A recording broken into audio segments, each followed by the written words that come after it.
muchas gracias. ¿Me escuchan bien? Sí, lo escuchamos. O si estoy sin mi volumen, ¿me escuchan bien? Perfecto. Mejor, creo que sí.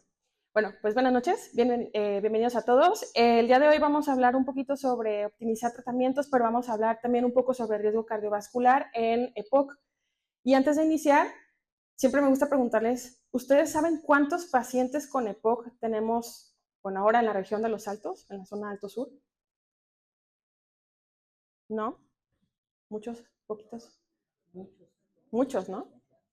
Ok, entonces, esta enfermedad, les voy a dar así como el dato. Realmente no sabemos cuántos pacientes tenemos con EPOC en Jalisco.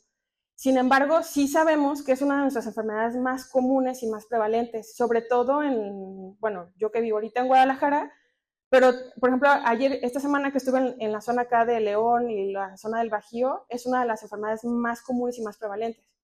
¿Cuál es el principal factor de riesgo? ¿Se acuerdan? Porque vamos a hablar de POC. Fumar, muy bien. Cocinar con leña. Trabajar, ajá, con leña. Pero también acá tenemos personas que trabajan en las ladrilleras y que también trabajan expuestos a químicos, solventes, sobre todo la parte de la agricultura. Y no debemos olvidar a los que están expuestos a hidrocarburos, perdón. O sea, los que trabajan en gasolinerías. Bueno, acá en León me tocó ver en Salamanca precisamente que está la refinería y esa zona de ahí. Entonces sí, es bien importante que sepamos de esto. Y algo importante que pasa muy frecuente en esta zona de acá de los Altos, que yo también sé por acá, que hay en temporada como de el febrero, marzo, que empiezan a quemar cerca de los cerros, toda esa contaminación la inhalamos. Y parece que no nos pasa nada, después andamos ahí con alergias, pero también esas partículas las inhalamos. Entonces sí hay muchos factores de riesgo en esta zona para tener EPOC, ¿sale? Además de fumar. Bueno, les voy a hablar un poquito sobre EPOC. Ay. A ver, creo que se desconectó. Entonces, si quiere, nada más que conectamos de aquí. Denme un segundo. Se nos descargó esto. Creo que ya. Sí. Bueno, si no son de acá. Como que se descargó mi... Ajá, si no, yo lo voy poniendo. No hay problema, muchas gracias. Ajá, ese aquí está el otro. Ajá, aquí tenemos este. Perdóname, problemas técnicos, pensé que tenía batería. No cambia. Tampoco. Ahorita los voy cambiando yo, no se preocupen.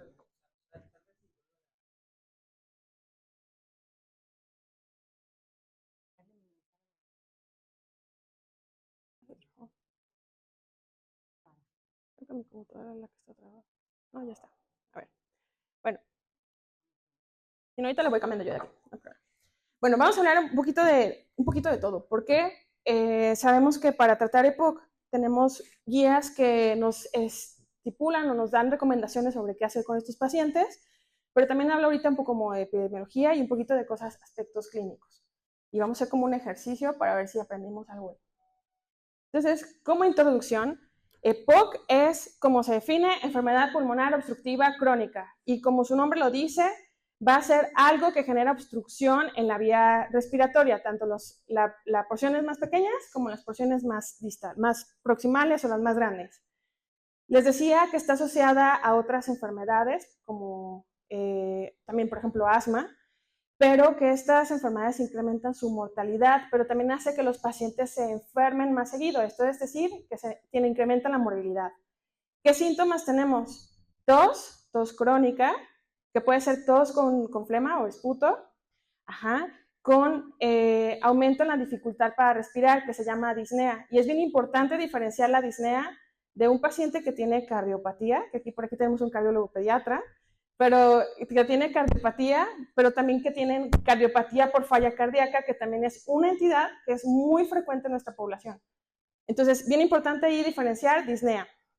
Y sabemos que también puede ser asociado a algo anormal, alguna anomalía que existe ya en la vía respiratoria, como puede ser bronquitis, bronquiolitis, o que el paciente ya tenga enfisema cuando ya son estadios muy deteriorados del paciente con EPOC.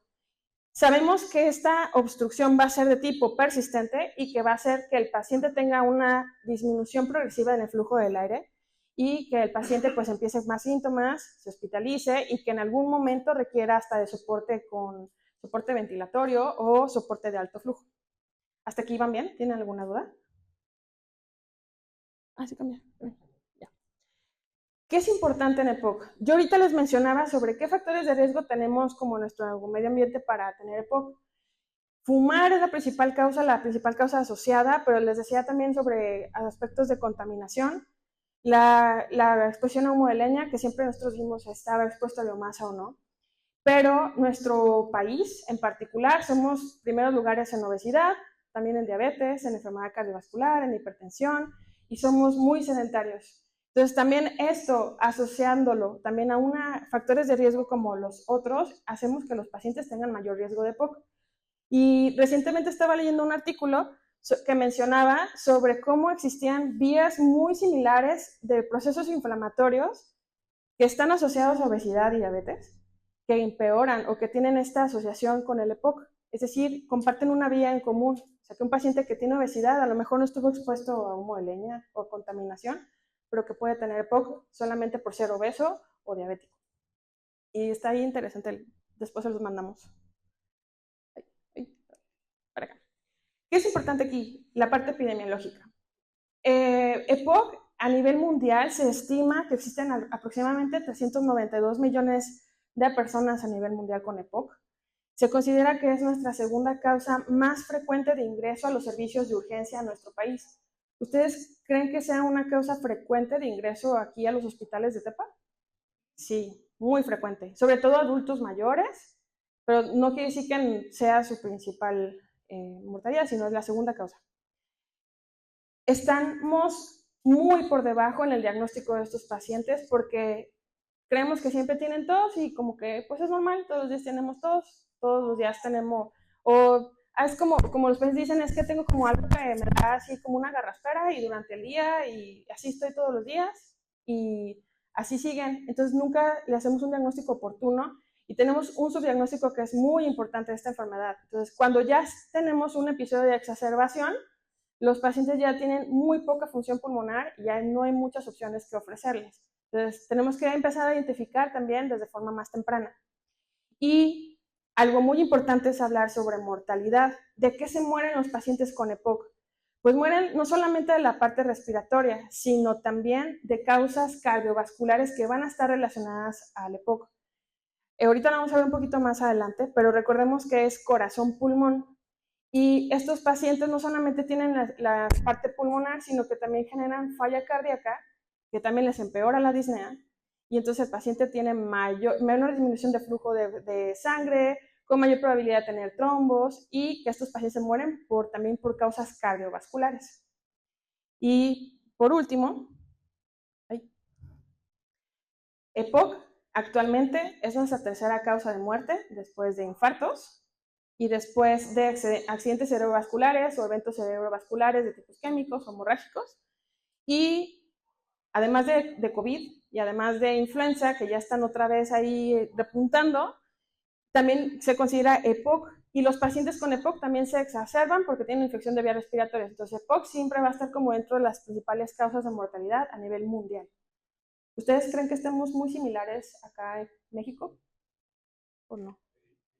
Sí, probablemente sí, ¿no? Ok. Y ahorita les hablaba sobre exacerbar. Exacerbar quiere decir que este paciente va a tener un incremento en sus síntomas y va a ser algo de forma muy aguda. Les decía que es un paciente que tiene tos todos los días, tos crónica, pero que de momento empieza a tener más tos con producción de flema o de esputo y después empieza a tener dificultad para respirar y esa dificultad respiratoria va asociada a que no puede caminar 2, 3 cuadras o aquí en Tepa que están las subidas, que no puede subir la calle que necesita subir para llegar a su casa o que va al templo a misa y luego ya no puede regresar porque se fatiga. Y estos síntomas empeoran en menos de 14 días. ¿Qué es importante aquí? Que estos síntomas hacen que nos den estos red flags, como estamos diciendo ahorita mucho, pero estos signos de alerta de que el paciente se está exacerbando. Y es bien importante atenderlo en este punto porque si el paciente se exacerba, se hospitaliza. ¿Qué vamos a hacer después? Una vez que vemos este aumento en los síntomas, lo vamos a clasificar. El paciente tiene una exacerbación leve, es decir, puede saturar más o menos bien, está en más de 92, no necesita ahorita oxígeno suplementario, y tenemos algunos biomarcadores como las proteínas C reactiva, que puede ser menor a 10 miligramos sobre litro, pero tiene la disnea y también tiene aumento en su frecuencia respiratoria, pero también en la frecuencia cardíaca. Hablamos sobre que es moderado cuando al menos estos variables que evaluamos del día a día están presentes, y hablamos de grave cuando el paciente empieza a desaturar, o sea, menos de 90. Y que además puede tener hipercapnia, que se acuerdan que es hipercapnia. Hipercapnia, suena a aumento en el CO2, muy bien. Y acidosis respiratoria. ¿Qué pasa ahí? ¿Qué aumenta o qué disminuye? ¿Aumenta qué? Aumenta el CO2, muy bien. Entonces es secundario. Entonces, muy importante porque este paciente que ya tiene estos parámetros alterados, pues hay que atenderle la complicación, porque también la acidosis, descompensación, hay que intubar al paciente y requiere manejo ventilatorio. Hablando sobre esto, existen estudios que han demostrado que un incremento en la disnea hace que el paciente, o que se asocia que el paciente va a tener una mayor exacerbación. Esto es 3 veces más, y esta exacerbación va a ser en menos de un año. Y se ha visto que también los pacientes que tienen una tos productiva de forma más frecuente se considera como un factor de riesgo para que el paciente se exacerbe. Esto, a su vez, juntos, digamos, incrementa en 2 veces más su riesgo de tener estos episodios de exacerbaciones en al menos un año. O sea, esto le pudo pasar ahorita, que ya hay como cambios de temperatura, que a lo mejor tuvo COVID, tuvo influenza, se exacerbó el paciente, se mantuvo con los síntomas, con este aumento en los síntomas, pero al mes o a los 2 meses, otra vez, aumento en la tos, aumento en la dificultad respiratoria, y este paciente aumenta su riesgo de exacerbarse. Todavía no leo. ¿Qué pasa aquí? Hablando sobre estos síntomas, el paciente empieza a empeorar. Les hablaba ahorita que teníamos que clasificar a estos pacientes para que no entre en algo que se conoce como esta espiral de la muerte. ¿Qué va a pasar aquí? El paciente empeora los síntomas, se exacerba. En el mejor de los casos no lo hospitalizamos porque lo podemos manejar en casa, pero si el paciente se hospitaliza, sabemos que un paciente hospitalizado puede tener neumonía aquí ya a nivel hospitalario, úlceras por presión si ya está muy grande, tiene dificultad para moverse, entre otro montón de cosas hospitalarias. Y que estos pacientes que tienen una hospitalización por EPOC aumenta su riesgo de tener un evento cardiovascular. Es decir, al mes de que tuvo la exacerbación, ese paciente se puede morir de un infarto o se puede morir de un evento vascular cerebral. ¿Por qué? Porque tiene una disminución en la hipoxemia, y esto hace que pues tenga esta disminución del flujo más el estado inflamatorio crónico que está persistente en este paciente. ¿Cuál va a ser el problema? Que si tratamos la exacerbación, evitamos que este paciente se hospitalizó, o que en este caso el paciente ya no tuvo una exacerbación grave, o que logramos optimizar su tratamiento para que no tenga estos eventos vasculares, el paciente no se nos va a morir. Y en el peor de los casos, si el paciente continúa con exacerbación y como ciclo, o sigamos este loop, este paciente va a terminar falleciendo. Y es un problema porque el riesgo de morirse en cada exacerbación que tiene el paciente incrementa hasta el 80%. Entonces, altísimo. Importante aquí, entonces, identificar cuándo se está exacerbando, darle tratamiento en ese momento para evitar que no llega que no continúe en esa espiral. Hay que sacarlo de ahí. ¿Van bien hasta aquí? ¿Sí? ¿Seguros? Perfecto. Ahora, ¿qué es lo más importante aquí? Hablamos sobre riesgo cardiopulmonar o riesgo cardiovascular porque estos pacientes que tienen estas exacerbaciones están en un estado, o tienen este estado como en su fisiopatogenia, de manera persistente. Es decir, el paciente tiene un estado de inflamación crónica.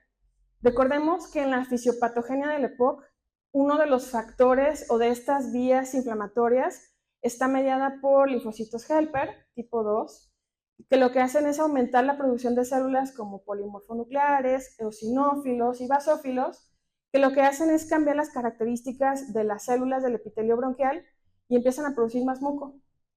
Y entonces cuando producimos más moco hay más esputo y demás. Imaginemos esto, pero ahora cuando el paciente tiene esta inflamación persistente durante mucho tiempo y los factores de riesgo que están ahí como haciendo el mismo daño, generando más inflamación. ¿Qué va a pasar con la vía aérea? La vía aérea empieza a estrecharse, o sea, se obstruye, se llena de moco y entonces el aire se queda atrapado. ¿Qué va a pasar con el pulmón? Entonces está algo que se conoce como hiperinsuflación, está llenito de aire, está atrapado, el paciente no tiene la capacidad para hacer este intercambio, uno, el intercambio de gases a nivel del alveolo, pero la otra como la parte mecánica. ¿Y cómo está un paciente con EPOC cuando los vemos como encorvados, no? Entonces, parte de esto es como su fisiopatogenia. Entre más obstrucción tenga, más hiperinsuflado está el paciente. Y con esto, pues tiene hipoxemia. ¿Qué es lo que vamos a hacer con estos pacientes? Hablando también sobre la hipoxemia, este mismo remodelamiento y estos mismos cambios que existen estructurales en la vía respiratoria generan que el paciente tenga falla cardíaca, pero no es falla cardíaca izquierda como con el paciente hipertenso, sino es falla cardíaca derecha. ¿Y qué pasa con los pacientes? Tienen incremento en los síntomas. ¿Hasta ahí vamos bien? Síntomas de disnea. Y los tratamientos van enfocados en tratar esto. Inflamación, el estado de hiperinsuflación con un broncodilatador y mejorándole la hipoxemia con la parte de los esteroides, pero también con los broncodilatadores. ¿Hasta ahí vamos bien? Ok. ¿Dudas hasta aquí? ¿Todo claro? No se vayan a dormir. Sé que están bien cansados. Ahora, ¿quién nos dice cómo tratar a los pacientes? Existen unas recomendaciones internacionales que se llaman GORD, que son llevadas a cabo por expertos mundiales en enfermedades pulmonares, se reúnen toda esta evidencia y entonces emiten recomendaciones. Se actualizan cada año, casi a finales del año. Entonces, el año pasado, para finales de 2023, se acaba de actualizar, que es la vigente para este año de 2024, y yo creo que en unos meses más van a salir las nuevas actualizaciones. Importante siempre estarlas revisando, son gratis, las podemos descargar de la página de GOLD. ¿Qué es importante aquí? GOLD dice que los pacientes que tienen riesgo, factores de riesgo para tener EPOC, hay que sospechar que pueden tener EPOC por estos síntomas, la presencia de tos crónica con los factores de riesgo, pero que hay que hacer 2 escalas para hacerles el diagnóstico, o sea, hacerles un cuestionario que el paciente nos llene una hojita antes de que entre a consulta o en 5 minutos durante la consulta. Existen 2 cuestionarios. El primero es el cuestionario modificado del British Medical Research Council, que nos sirve cómo está la disnea, o sea, nos ayuda a saber cómo está la disnea de este paciente y categorizarlo. Y a su vez existe una prueba de evaluación de la EPOC que se conoce también como CAT. Hay otro cuestionario que también podemos evaluar que se llama cuestionario de control de la EPOC. GOLD recomienda siempre utilizar CAT o MMRC porque son más sensibles, aunque el paciente lo llena, nos ayuda a saber cómo están sus síntomas. Entonces, está fácil, lo puedo llenar en 5 minutos y nosotros podemos hacer un diagnóstico más oportuno.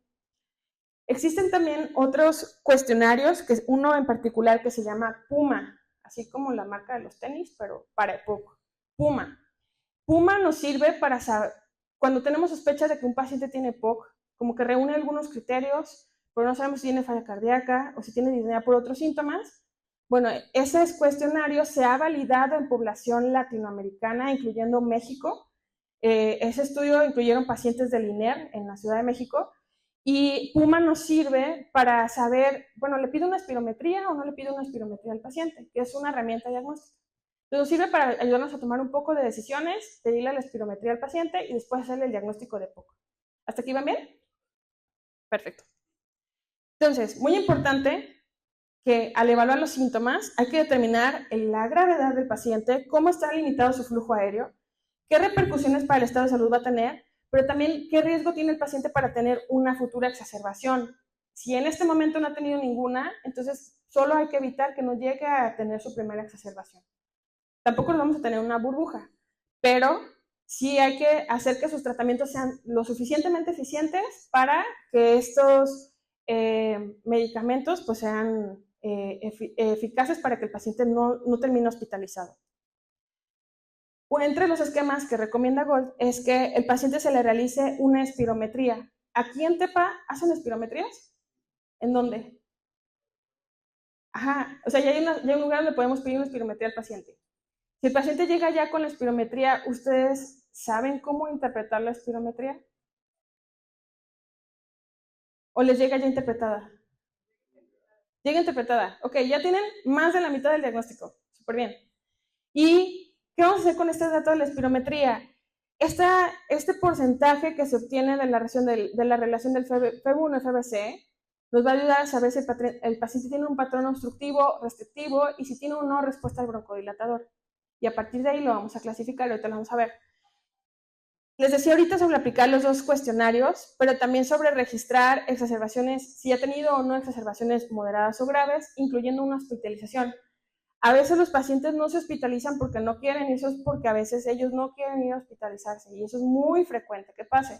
Pero siempre es importante por lo menos preguntar, ¿en algún momento en este año le ha pasado exactamente igual que ahorita? Con el sí o no, se van a dar cuenta si fue exacerbación. ¿Sale? ¿Preguntas hasta aquí? Perfecto. Les hablaba ahorita sobre estas escalas de evaluación de disnea. Se clasifican del 0 al 4. 0 es que solo le falta el aire para realizar ejercicio así intenso que pueda correr. Y del 4 es que hasta para levantarse de la cama o sentarse en su cama le falta el aire. Entonces piensen en que el 0 es como normalito, 4 es el más grave. Y muy asociado a falla cardíaca también se clasifica más o menos igual porque tiene más o menos los síntomas. Aquí lo único que nos difiere un poquito sería como la distancia, cómo medimos las cuadras. Esta que es CAT, que también viene en estas guías, aquí el paciente solamente va llenando los cuadritos, tachándolos, de acuerdo a cómo están sus síntomas y cómo se siente con ellos. O sea, cuánto hasta le afecta su estado de ánimo. Sumamos los puntos que nos den ahí y tenemos ya estos puntos de corte para saber menos de 10, más de 10, y ahorita la vamos a clasificar. Y les hablaba sobre la espirometría, una herramienta bien importante para hacer diagnósticos de enfermedades respiratorias, sobre todo evaluar la función pulmonar. Una espirometría es realizada primero, le ponemos al paciente a soplar. Si tienen que sacar todo el aire, medimos cómo está su función y vemos cómo está el volumen en litros en 6 segundos. Lo ponemos a soplar 6 segundos. Es una prueba cansada. Y lo que vamos a obtener en el trazo es el valor de la capacidad vital forzada y la FEB1, que es la cantidad de aire exhalado en el primer segundo. ¿Y cómo vamos a obtener estos datos? Bueno, se obtiene midiendo, se supone que lo normal es que una persona sana, sin enfermedad pulmonar, su capacidad vital forzada sea de 5 litros y que la FEB1 ande oscilando entre 4 litros y aproximadamente aquí. Entonces, ¿dónde está la curvita? ¿Qué es lo que vamos a hacer? Dividir estos valores, el valor de la FEB1 entre 5 y nos da 0.8. Una persona normal debe tener el 80% o una relación de 0.8 para decir que no tiene una enfermedad pulmonar. ¿Hasta aquí vamos bien? Entonces, si ven una espirometría así, ya más o menos se orientan. Si por algo se les escapó en la interpretación o si la interpretación les da dudas, siempre vean el trazo. Una vez que hacemos la basal, digamos, hacemos la prueba basal, la espirometría tenemos que hacerle una prueba con broncodilatador. ¿Qué broncodilatador usamos? Uno de acción corta, como salbutamol. Le administramos salbutamol y entonces ya tenemos esta curva otra vez. En un paciente que no tiene respuesta a broncodilatador, vamos a ver que no hay una modificación muy significativa entre la basal y la después del broncodilatador. Pero cuando apenas es la primera vez que vamos a verlo, entonces tenemos que saber si es un patrón o restrictivo u obstructivo. ¿Hasta ahí vamos bien? Restrictivo, ¿qué sería? ¿Se acuerdan de esa clasificación? Por aquí vi que había un estudiante de medicina, pero de cuarto semestre. Restrictivo. A ver, acuérdense que la respiración es algo mecánico y es algo que está adentro.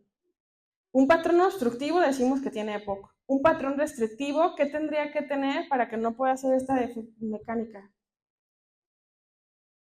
Sin miedo. ¿Tiene fibrosis? ¿Fibrosis pulmonar? ¿Es un patrón restrictivo o obstructivo?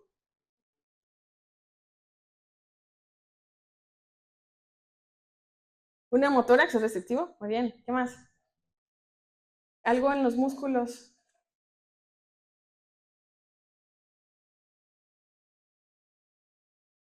Ajá, una parálisis diafragmática. ¿Qué más? ¿Sin miedo qué? ¿Un tumor? Ajá.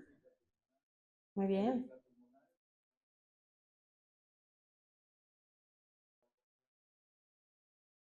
Exacto.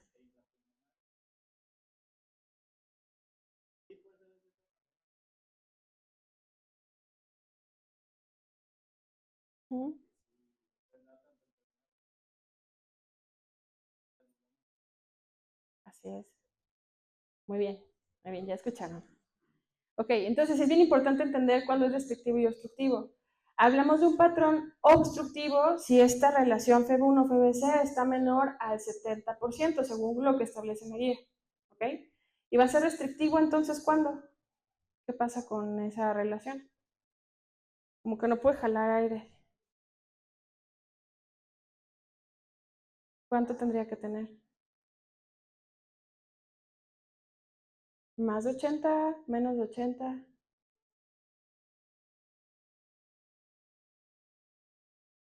Chicos de atrás, salven su semestre. No, no se crean, están en cuarto, están chiquitos todavía.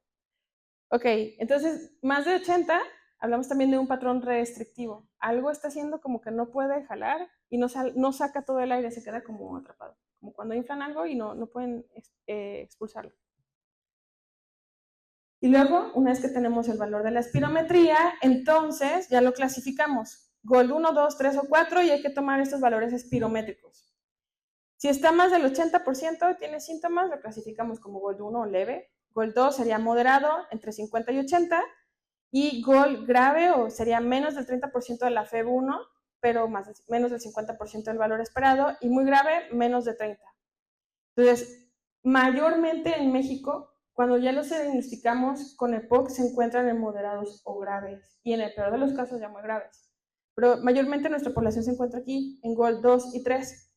Y en un estudio que presentaron del INER este año en el Congreso de Neumología, hablaban sobre que las mujeres que eran las que cocinan con leña en una zona ahí en la ciudad en México, en el centro del país, se encontraban en el GOLD 1 y mayormente eran mujeres porque son las que empiezan primero con síntomas y luego van al doctor. Y su antecedente era cocinar con leña. O sea que trabajaban en zonas todavía no tan urbanizadas o muy rurales y todavía cocinaban con leña. Entonces ellas empezaban con síntomas, le hacían una espirometría, iban al INER y se los encontraron aquí. Pero mayormente nuestra población está aquí. Entonces hay que tratar de encontrarlos en GOLD 1 para que no nos lleguen al 4. Ahora, GOLD los clasifica de acuerdo a estos valores de la espirometría, como la severidad de la enfermedad, pero también nos ayuda a clasificarlos sobre cómo iniciarles un tratamiento o qué tratamiento le voy a dar. Porque ya vi que tiene POC, ya vi que tiene factores de riesgo, ya vi en qué estadio está, ya le hice su espirometría, ya tiene síntomas, etcétera. Pero ahora, ¿qué le voy a hacer? Y aquí los pacientes los vamos a clasificar preguntando siempre cuántas exacerbaciones ha tenido o no. Y vamos a ver estas escalitas que les decía al inicio, que se llaman CAT y MRC. Cuando los pacientes tienen un CAT menor a 10 y los síntomas de la disnea van entre 0 y 1, o están en el grado 0 o en el 1, pues a este paciente le vamos a iniciar un broncodilatador. Un ejemplo de broncodilatadores? Para que no se duerman. Un broncodilatador muy usado. Salbutamol. ¿Qué otros tenemos? Salmeterol. Formoterol, muy bien.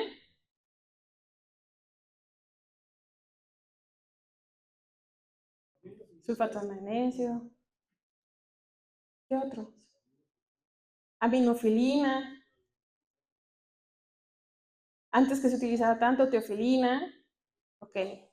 Y luego tenemos en el grupo 2 a los pacientes que tienen un CAT mayor a 10, que tienen una disnea moderada o más de 2 de esa disnea. Y aquí les vamos a dar, dice que un LABA y LAMA. ¿Cuál es LABA? salmeterol, que significa beta agonista de larga acción. Salmeterol es uno, ¿qué otro? Larga acción significa que dura el efecto entre 12 y 24 horas. Formoterol, ¿qué otro? Olodaterol, ¿qué otro? Los que terminan como en LOL, con ese beta, son los que terminan en LOL. ¿Y LAMAs, qué son? Antimuscarínicos de larga acción. Un ejemplo de ellos, los que tienen nombre raro. Tiotropio, hipatropio, umeclirinio, glicopirronio, ¿qué otro?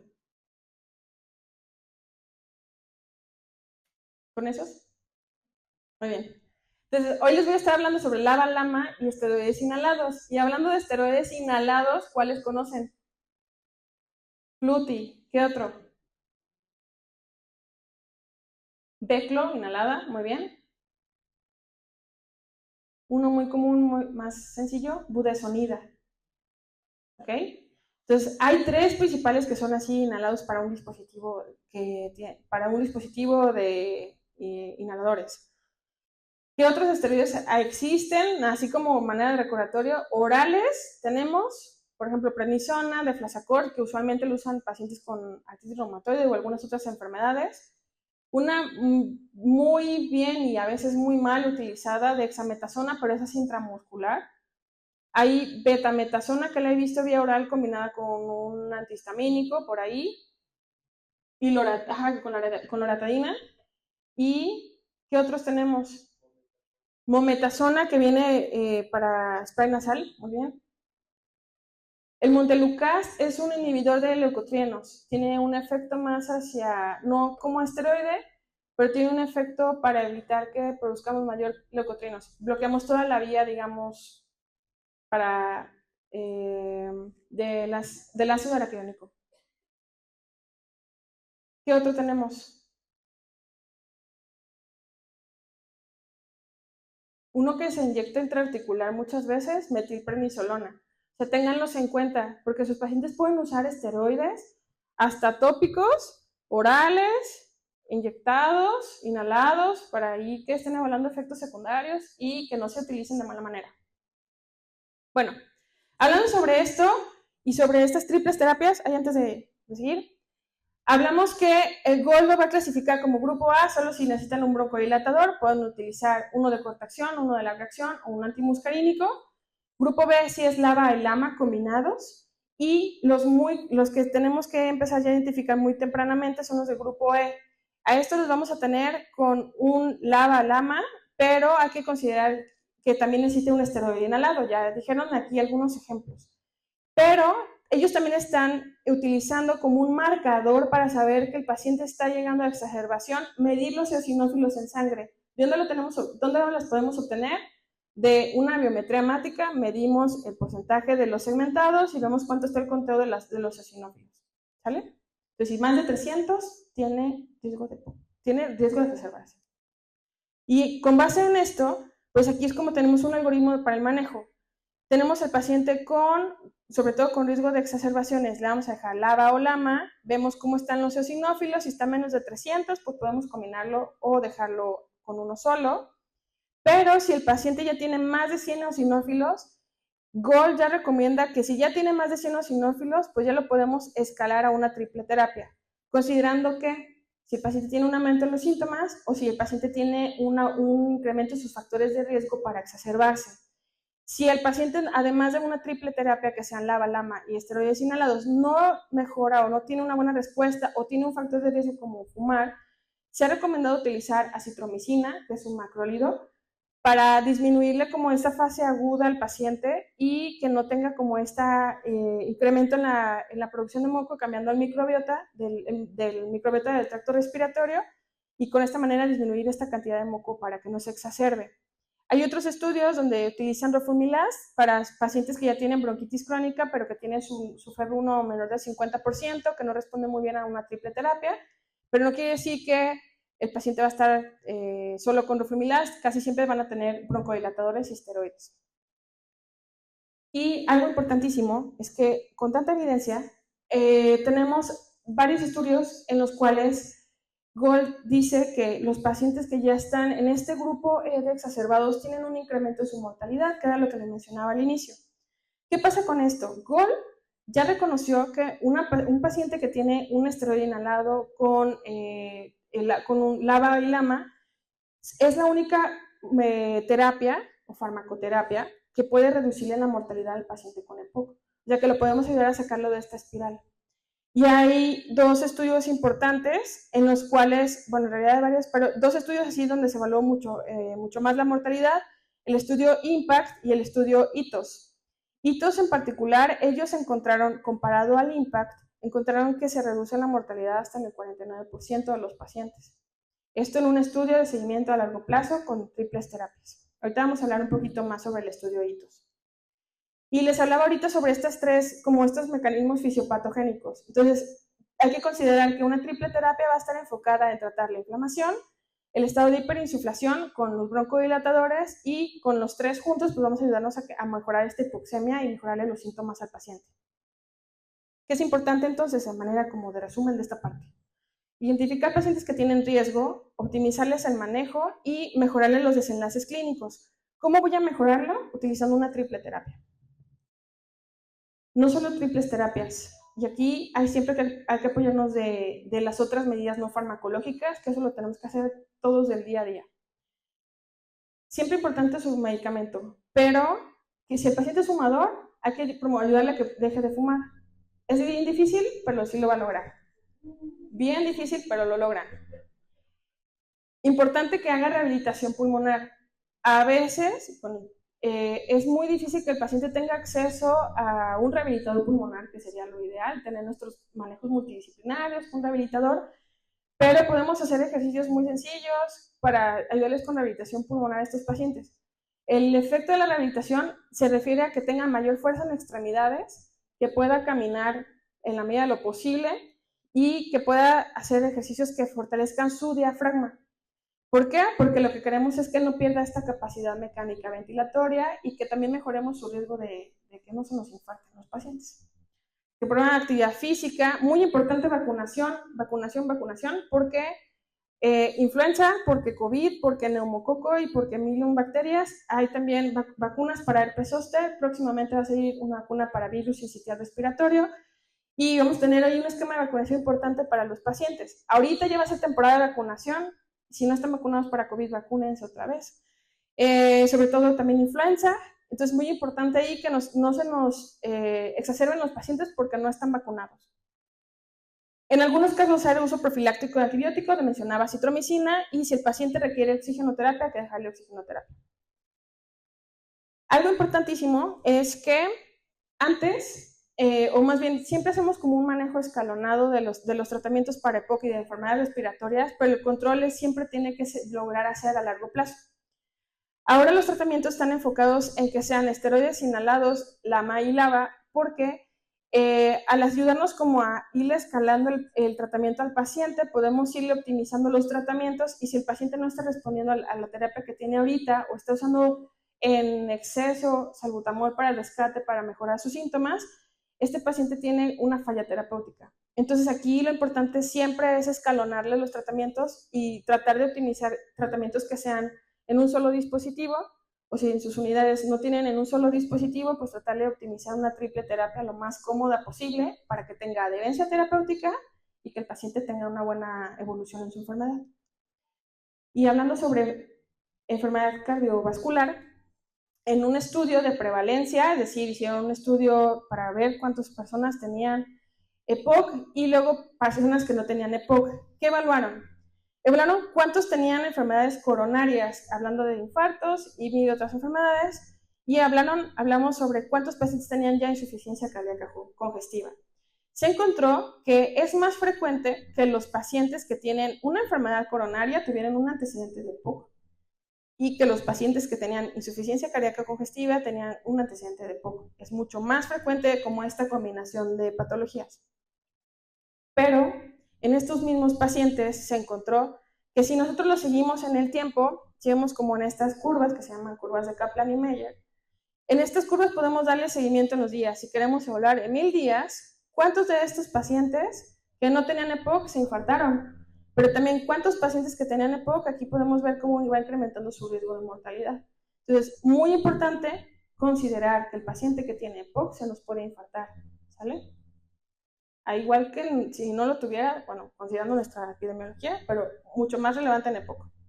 Y de estos estudios también se han encontrado que una de las principales causas de mortalidad, sobre todo por pacientes que ya tienen enfermedades ya más graves o en un estadio más grave, es que los pacientes que ya tienen un GOLD 3 o 4, que son graves y muy graves, se mueren de algo ya relacionado propiamente a la parte respiratoria, pero no queremos decir que dejemos de lado la parte cardiovascular, sino que se muere de algo en el respiratorio, pero esto es diferente en los pacientes que se encuentran como en estadios más tempranos de la enfermedad, que sería un estadio leve o un estadio moderado, que aquí los pacientes se mueren de algo asociado al corazón o si tienen cáncer de pulmón o de otra enfermedad que no sea asociado propiamente al EPOC. ¿Cómo van bien? ¿Ya se cansaron? Bueno, ¿hasta aquí vamos bien? Les hablaba ahorita sobre triples terapias. Aquí hay tres triples terapias disponibles en el mercado. La que yo les voy a explicar un poquito es sobre budesonide, glicopironio, formoterol, que es de la que existe un poco más de evidencia. Bude, glicopironio y formoterol. Bude dijimos que es un esteroide inhalado, glicopironio antimuscarínico de larga acción y formoterol, un beta agonista de larga acción. Recordemos que Bude es antiinflamatorio, como todos los esteroides son inmunomoduladores y llevan la respuesta inmunológica hacia la baja.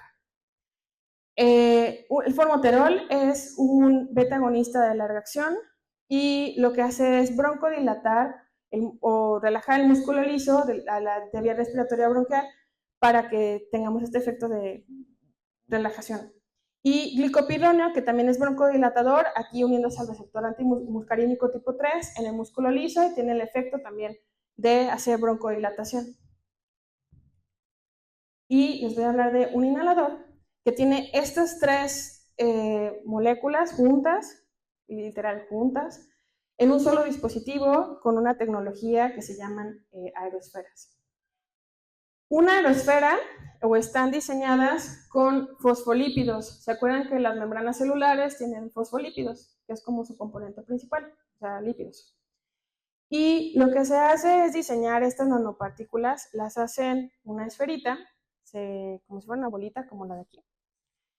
Y los que diseñan estos medicamentos, lo que hacen es integrar estas tres nanopartículas, que es el glicopironio, el formoterol y la budesonida, se las pegan ahí a esa esferita.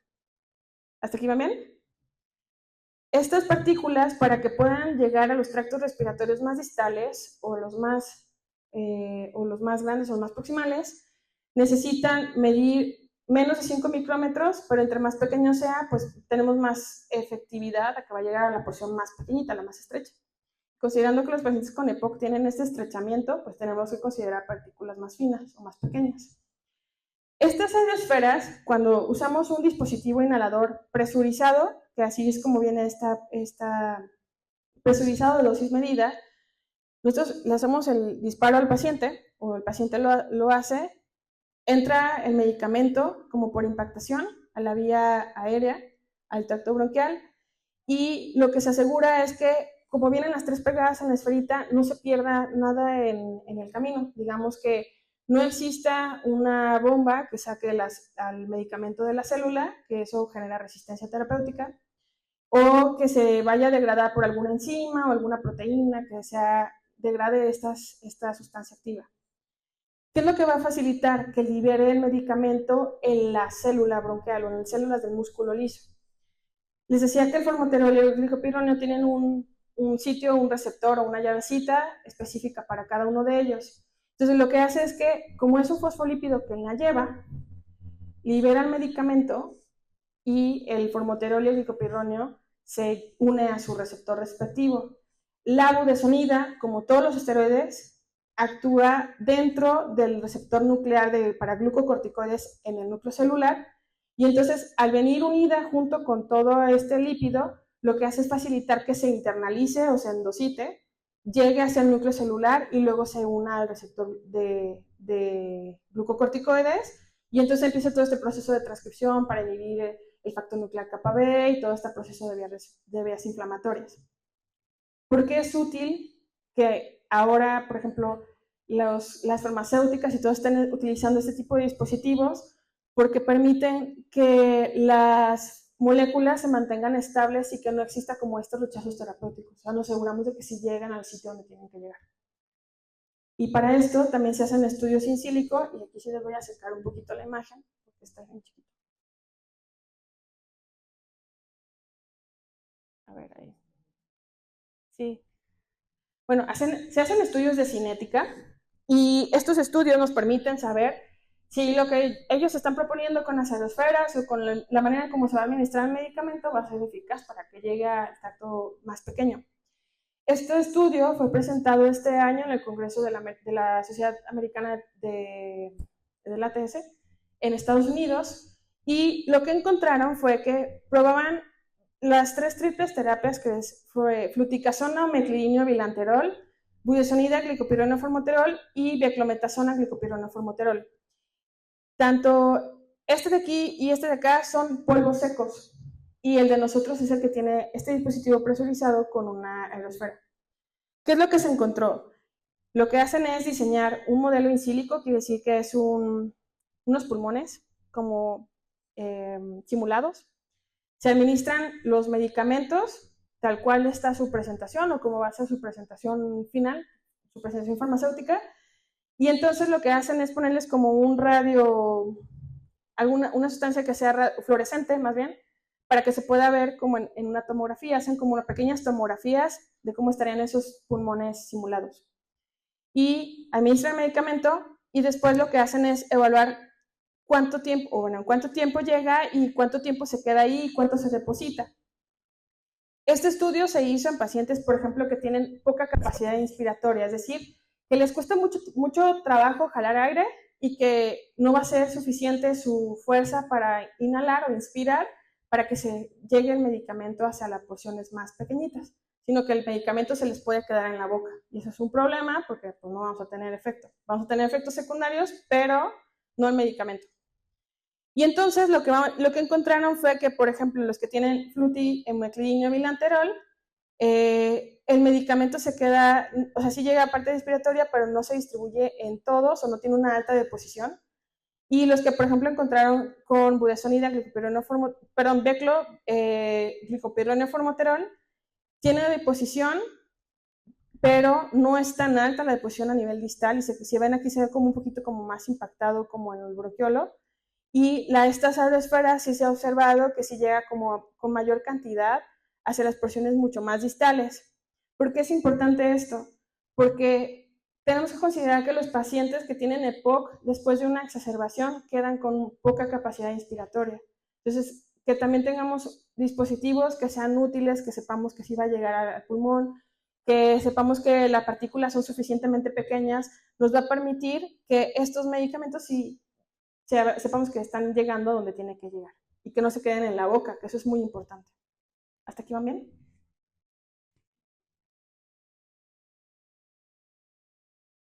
Okay, 2 minutos. Okay. Voy a saltar un poquito esto, les voy a explicar algo más rápido. Les decía que existe un estudio que se llama HITOS. Este estudio HITOS fue un ensayo clínico, un ensayo clínico es un tipo de estudio en el cual comparamos la eficacia y la seguridad y la efectividad en algunos medicamentos, y lo que hicieron fue comparar a estos pacientes, más bien a estos medicamentos con diferentes dosis en diferentes administraciones para saber cómo responden los pacientes. Pero el objetivo también de este estudio fue evaluar cómo estos pacientes tienen el seguimiento a largo plazo y que no se nos exacerben, o sea, a un año. ¿Qué consideraron? Bueno, las dosis de los medicamentos aquí fueron 320 miligramos de budesonide, comparados solamente con 2 broncodilatadores que fueron LAMA-LABA, y luego una triple terapia con una dosis más bajita, igual con budesonide, y una triple terapia con dosis solamente budesonide, doble terapia con esteroide y LABA. ¿Qué consideraron en este estudio? ¿Cuántos pacientes de los que ya tenían una función, una FEV1 menor a 70%, ¿cuántos de estos tuvieron una exacerbación en un año? Porque yo le doy un medicamento y es un medicamento que lo va a usar mucho tiempo. Pero, ¿cuántos de estos se me van a exacerbar? Y esto fue lo que hicieron en este estudio. ¿Qué encontraron? Su primer objetivo fue evaluar cuánto le prevenía que este paciente no se nos exacerbara, que no terminara en una exacerbación moderada o grave. Comparado, por ejemplo, lama-lava, triple terapia, esteroide-lava. Y se encontró que los pacientes que tenían triples terapias tenían un porcentaje de reducción del 24% de que no se exacerbara el paciente y que comparado esteroide con triple, se reducía, con la triple terapia le reducía al paciente en 13% tener una exacerbación moderada o grave. ¿Esto cómo lo traduciría a la clínica? Pues que si yo le doy al paciente que ya tiene un riesgo de exacerbarse, le voy a dar una triple terapia que va a utilizarlo durante un año, pues le va a reducir su riesgo de exacerbarse de forma moderada en un año hasta el 24%, si solamente lo dejara, a diferencia que solo lo dejara con lama o lava, y se lo voy a reducir 13% si solamente se lo dejara en esteroide y lava. ¿Por qué es importante una triple? Pues es más fácil adherirse al tratamiento. ¿Qué también encontraron? Que estos pacientes pues prevenían las hospitalizaciones, porque si el paciente se exacerbaba de forma grave, pues el paciente tenía que hospitalizarse. Los que tenían triple se les reducía en 20% y comparado pues con solo 2 broncodilatadores, y los que tenían triple reducía en 23% comparado con lo que tenía esteroide lava. ¿Por qué es importante estos análisis? Porque esto lo podemos ver en, ok, si mi paciente está moderado, voy a evitar que me llegue a grave y que se me hospitalice cuando esté grave, 20%. ¿Y cómo sabemos esto? Bueno, también se evalúa que estos pacientes que tienen lama-lava, si yo le quitara el esteroide, este paciente se me va a volver a exacerbar. Entonces tenemos que dejarle el esteroide para mantener esta vía inflamatoria un poquito a la baja y mantener estos biomarcadores también como estables. Y evaluamos en estos estudios como a largo plazo que cuando el paciente ya está con estas triples terapias tienen un conteo de eosinófilo más estable y no tienen tanto riesgo de exacerbarse. También encontraron en este estudio que algo que es importante saber y preguntarle, ¿cuántas veces usa el salbutamol al día si le falta el aire? Si es una vez a la semana, dices, bueno, a lo mejor tuvo una actividad física extenuante o hizo algo o algo en el ambiente o ese día quemaron ahí el cerro y el cerro gordo, etcétera. Pero, ¿qué pasó aquí? Que el paciente solamente lo utilizó una vez al día o una vez en la semana. Pero si el paciente lo usa 2, 3 o 4 veces al día o toda la semana, todos los días, con varias veces al día, sabemos que su tratamiento no es eficiente y estamos haciendo un sobreuso de salbutamol.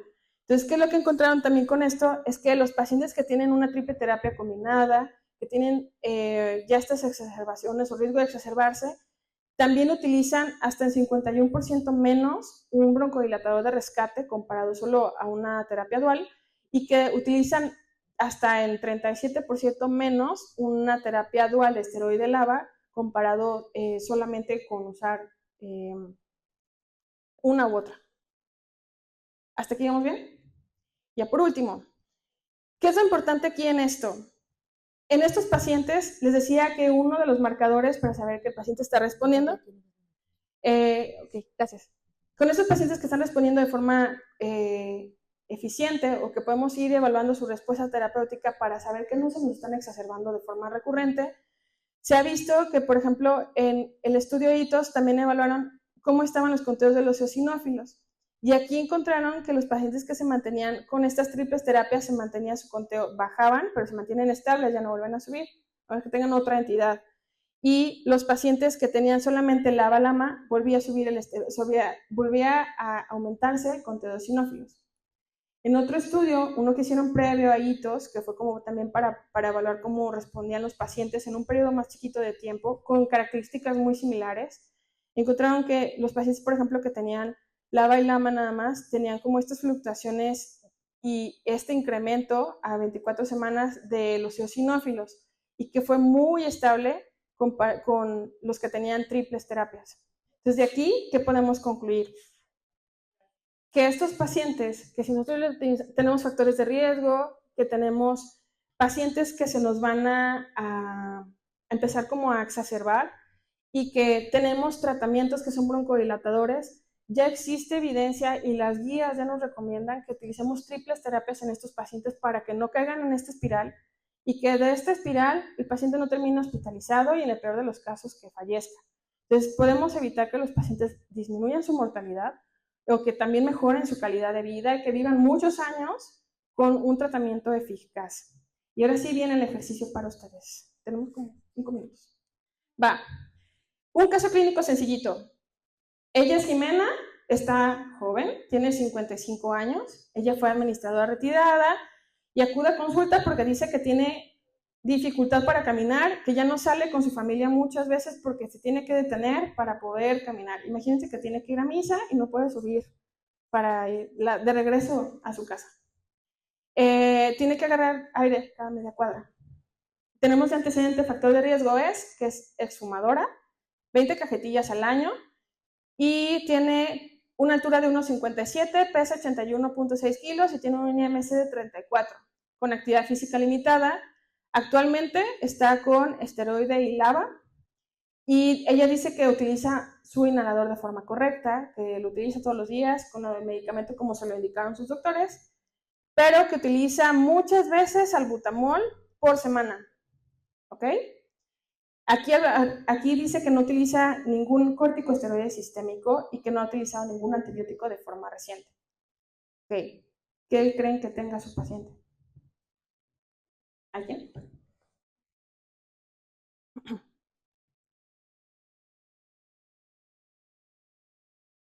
Muy bien, es obesa. Tiene un tratamiento que no sabemos si tiene EPOC o no. ¿Ok? No sabemos si hicieron una espirometría o no. Eso es importante. Y hay que preguntarle por qué utilizaba esteroide lava. ¿Okay? ¿Por qué le dejaron ese medicamento? ¿Cómo se llama? ¿Cómo lo usa? ¿Okay? ¿Qué creen que tenga? ¿Asma? ¿Asma grave? EPOC. 55 años. Es fumadora. Ok. Aparentemente podría tener EPOC.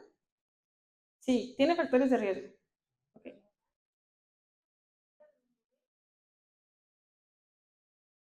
¿Es mucho? ¿Cuánto debería de fumar? 1,5. 20 cajetillas al año. ¿Y eso es mucho o es poquito? Lo ideal es que nadie fumara. Ok. Uno no es ninguno, dicen aquí. Ok, es importante preguntar cuántos años fumó. Y aquí dice que dejó de fumar solo hace 5 años, o sea, a los 50 años dejó de fumar. También es importante esto que menciona la doctora. Si su marido o su familia en su entorno fumaban, también inhalan las partículas. Ok. ¿Ya van pensando ahí? Y entonces la exploramos. Primero vemos cómo están sus síntomas. Ella dice que tiene tos productiva de forma intermitente, o sea, como que a veces tiene flemas, a veces no, pero esto puede ser todos los días. Tiene la flema, ¿de qué color es? No, pues es como a veces clarita, a veces está amarillenta y tengo esta dificultad para respirar, me canso muy fácil con la actividad física. Decía que a media cuadra se tenía que parar para respirar, agarrar aire. También puede tener insuficiencia cardíaca, muy bien. Le preguntamos si le ha pasado esto antes y ella dice que no y no la han hospitalizado. Y de comórbidos, ella es hipertensa, tiene hipercolesterolemia y tiene un trastorno de ansiedad.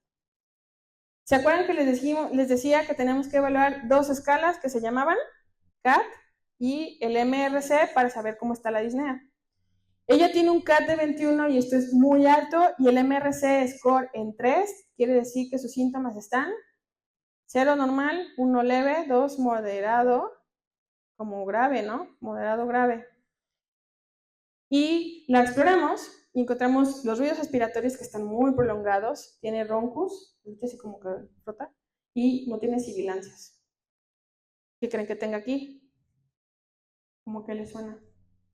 Tos productiva con disnea y aumento de esputo. ¿Exacerbación de POC? Sí, no. ¿Podría ser? Sí, sí tiene. Se está exacerbando. ¿Se acuerdan que les dije? Aumentan los síntomas, tos, disnea y tos productiva con Aumento en las escalitas estas, un 3, habla de que está moderada. Y ya tenemos aquí con datos como de obstrucción. Entonces, el primer paso es, hay que clasificarla. Primero, ¿qué estudio le van a pedir?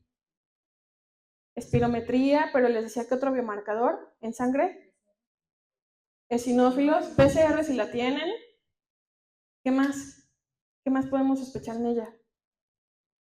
¿Es hipertensa? ¿Enfermedad cardiovascular? ¿Qué hay que pedirles? Una valoración cardiológica será lo ideal. Que le hagan un ecocardio, que le hagan una prueba de esfuerzo a los 6 minutos. Hay que medirles también cómo están sus lípidos, porque les decía que obesidad y diabetes y todo esto está asociado a POC también. Un seguro de gastos médicos mayores sería lo ideal. Eso es bien importante. Bueno, entonces, primero hay que pedir una espirometría. Y lo más rápido que tenemos es pedir una biometría hemática para saber cómo están los eosinófilos, en lo que se hace el espiro. Entonces, después de esto, que le hacemos su valoración, tenemos que clasificar a la paciente. Primero, ¿se acuerdan que les dije al inicio que había una clasificación de GOLD 1, 2, 3 y 4? Ok. ¿En qué estaría ella GOLD? Parece como moderada. Moderada grave ahí. Hay que ver el patrón de la espirometría. El siguiente paso sería los estudios, que ahorita ya platicábamos sobre ellos. Lo ideal es hacer la espirometría. En la espirometría, bueno, en la biometría hemática, porque aquí tenemos de todo, biometría hemática está en 2% las células, o 200 células por microlitro. Aquí somos en el primer mundo, como en Dinamarca, y tenemos una tomografía de tórax para todos, y vemos que tiene, los lóbulos superiores están enfisematosos, o sea que ya trae cambios ahí asociados a EPOC.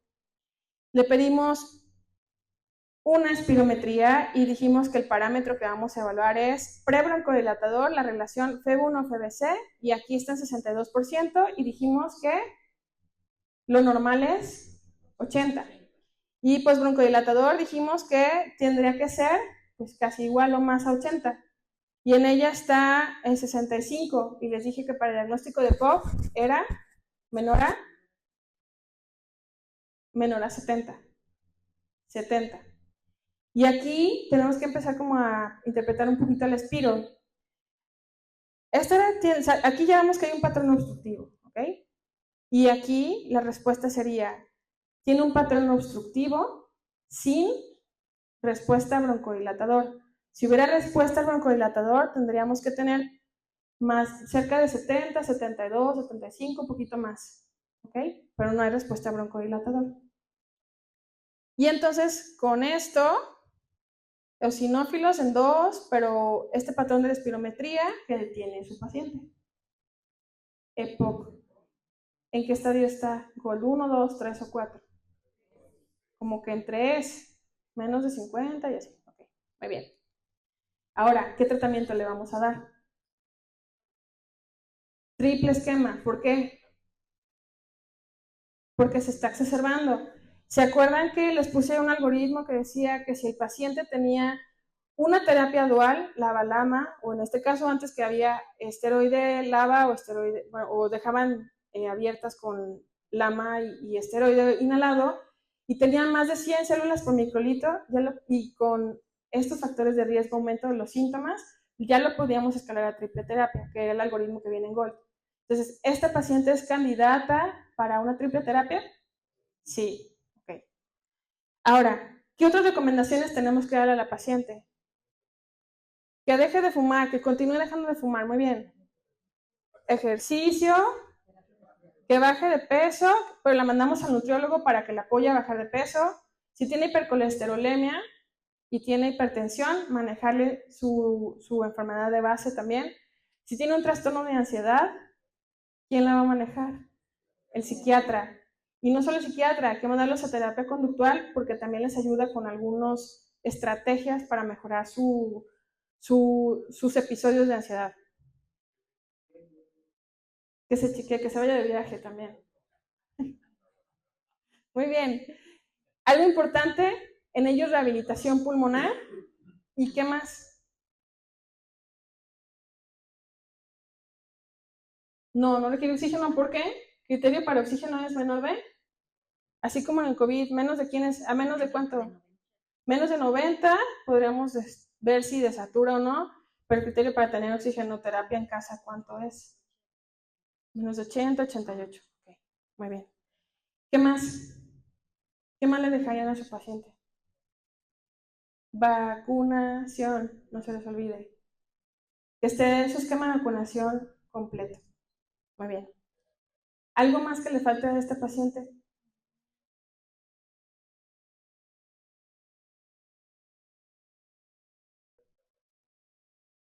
Todos los pacientes con el POC tienen gran riesgo, tienen dentro policlobulia, los anticoagulantes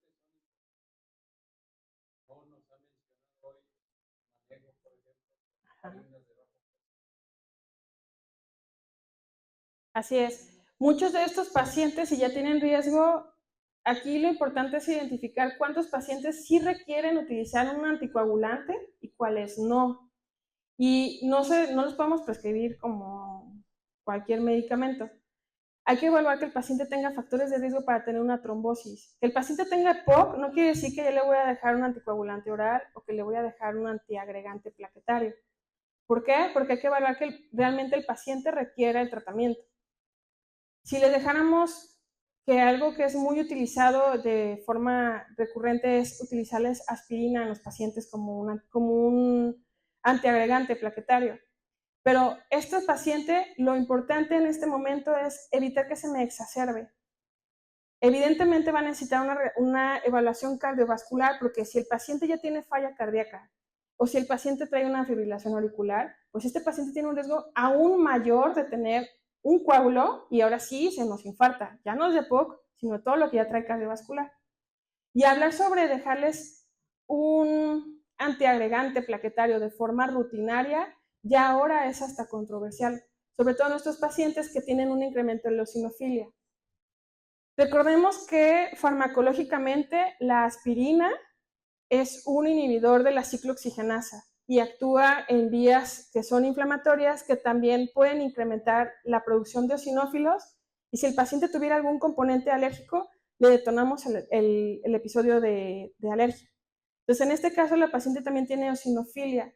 Aquí a ella valdría la pena evaluar si requiere o no un antiagregante o si requiere o no un anticoagulante porque también pensemos en polifarmacia y que la polifarmacia hace que los medicamentos interactúen entre ellos, incrementamos efectos secundarios y entonces el paciente puede tener un desenlace peor asociado al medicamento y no meramente por la enfermedad, ¿ok? Entonces es bien importante evaluar, darle al paciente el medicamento que requiere en el momento, tratar la enfermedad de base, si el paciente no requiere aspirina no se les deja, si no requiere anticoagulante no se les deja, eso es importante considerarlo. ¿Ok? No sé si quedó duda resuelta. Perfecto. Algo que sí les quiero como hacer como énfasis, sobre todo que lo preguntan mucho también como lo preguntaron mucho en los congresos. Los pacientes tienen esteroides inhalados y si estos esteroides inhalados se tienen que suspender. ¿Ustedes los suspenderían?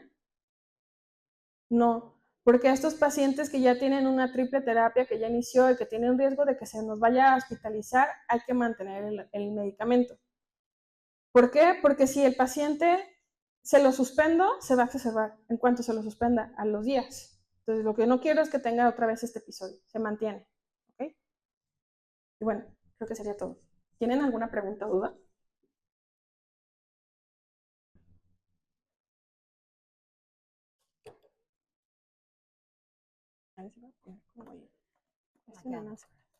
Sí.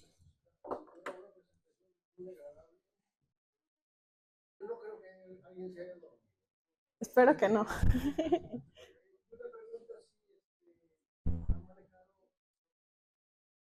¿Ya no se utilizan tanto las aminofilinas en los pacientes? Ajá, ya no, las guías no las recomiendan tanto porque genera muchos efectos secundarios, sobre todo taquicardia. Entonces, hay medicamentos que son más seguros antes que pensar en ellos, pero se pueden utilizar en algunos casos, si no tuvieras muchas opciones, a lo mejor sí valdría la pena usarlos, pero pacientes muy seleccionados. Nada. ¿Alguna otra pregunta? Bueno, ¿sí aprendieron algo hoy de PUC? Muy bien, espero que se aprendieran. Si no, ya les di una recordadita de cosas básicas también. Bueno, pues muchas gracias por su atención. Dime. Bueno, yo sí me quiero hacer una pregunta. El tratamiento se da para la exacerbación y aparte también para detener nosotros que evolucione todavía a estadios más avanzados el enfisema, ¿no? Sí. Bueno, es importante recordarles que cada que el paciente tiene exacerbación, pierde capacidad pulmonar. Entonces, cuando dejamos una triple terapia, lo que hacemos es como detenerla. Se controla un poco la parte inflamatoria, como que se estabiliza, pero ya no va a recuperar la función pulmonar. Lo que queremos evitar es que la vuelva a perder. Hay varios estudios que están evaluando como estas funciones pulmonares después de exacerbaciones y se ha demostrado que los pacientes que tienen triples terapias detiene un poco la progresión de la función pulmonar. En el estudio Cronos, por ejemplo, ellos evaluaron de forma muy aguda en 24 semanas cómo esta función pulmonar se puede recuperar, incrementa un poquito el volumen. Pero si lo pensamos que es un paciente que no estaban exacerbados, con otras condiciones o para características que no lo condicionaba a llevar tan rápido una exacerbación. Pero optimizar quiere decir que también tengamos la certeza de que el paciente ya no va a perder función pulmonar. ¿Okay? Eso es lo más importante. Y otra, la causa más frecuente del paciente de POC, la causa de muerte, o sea, sí, la insuficiencia ventilatoria, pero la causa más frecuente. Infarto. ¿Verdad? Infartos. Bueno, pues ya sabemos que el paciente con EPOC, pues sí, como dice usted, muere, o sea, siente la sensación de ahogo, pero en realidad lo que queda es atrapado el oxígeno, no hay ese intercambio. ¿Sí? Así es. Que pues sería lo más molesto para ellos. Pero bueno, no sé, ¿alguna otra pregunta? Muchísimas gracias, doctora. Bueno, gracias a ustedes. Gracias. Pues verdad hay que estudiar más de farmacología. Yo les doy clases. Les ayudo.